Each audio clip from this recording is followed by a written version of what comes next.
So since I upgraded the battery on my GTX, I had a spare GTX battery. So I decided to put the GTX battery in the Bamboo Gen 2.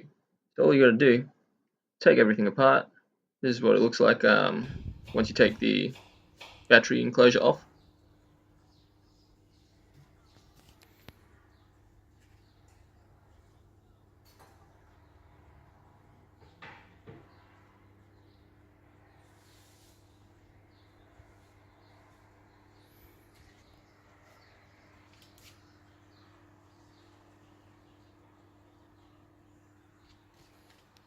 And this is what the BMS looks like, the battery management system. And the wiring for the Gen 2 is a little bit different from the GT boards, but like I have no electrical knowledge and I still figured out what needs to be soldered where, so it wasn't that difficult. So if I can do it, then you can also do it. This thing is a thermistor. It just senses how hot the batteries are. So the first thing you want to do is remove some of the rubber padding and the aluminium tape. Make sure you don't peel it all off though, just make sure you leave some attached.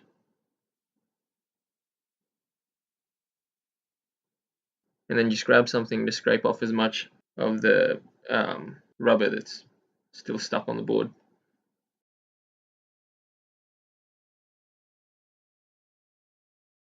So this is the temporary jig that I got going on. I just need to route 5mm deep into the board to fit the battery, and I've placed these scrap pieces of wood on there as a template because the board is not flat, it is concave. So when you route it, it's a little bit difficult. So all I do, this is how the jig works. You route some,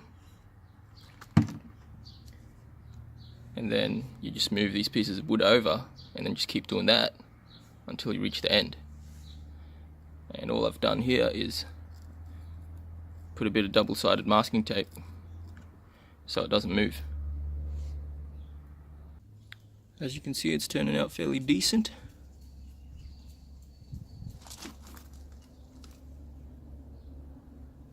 We just need to fix those edges a little bit.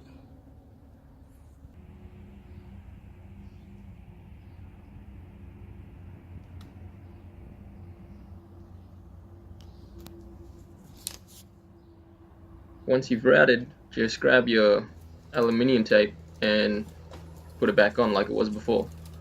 I added another 2 strips, one on each side of this, just to make sure the signal was nice and strong.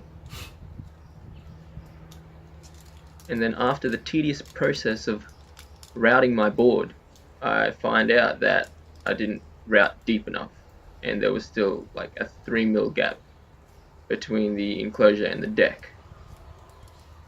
And I didn't want to route any deeper in case the deck became too flexible and potentially snap. So I got a 3D spacer printed, right, off Thingiverse. The tolerances were bad and the holes wouldn't line up with the screws. So I went and bought myself a 6mm thick neoprene piece of rubber, and I kind of used it as a spacer / gasket. So the spacer that I printed off Thingiverse cost me $16. The sheet of neoprene cost me $26. I was thinking about buying a spacer from a third party, but they wanted $100, and well, I'm doing this ish on a budget, so I stuck with the neoprene. So what I did was I placed the neoprene under the deck and drilled through the holes. Once I did that, I screwed the neoprene onto the enclosure.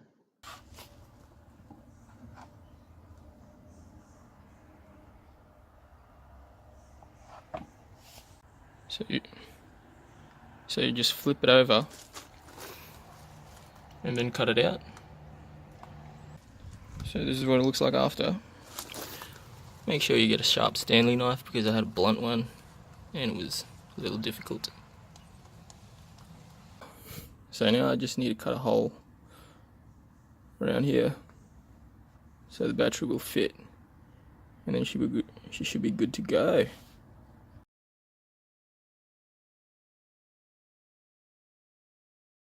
And there you go.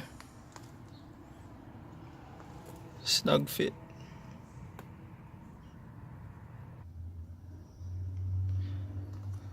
Also, I had to cut a little hole here to fit the antenna cable, which plugs in right there.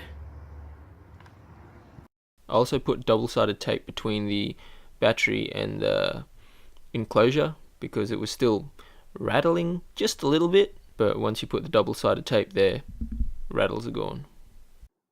And I took it for a quick ride after this, and we did 20 kilometers, mostly flats, maybe a hill no steeper than 5%. And after 20 kilometers, even at full throttle, the low battery light was not blinking. So I'm pretty sure I'd be able to get up to 30 kilometers on a single charge on this one. So yeah, thanks for watching. I'll try and post a little bit more frequently, see how we go.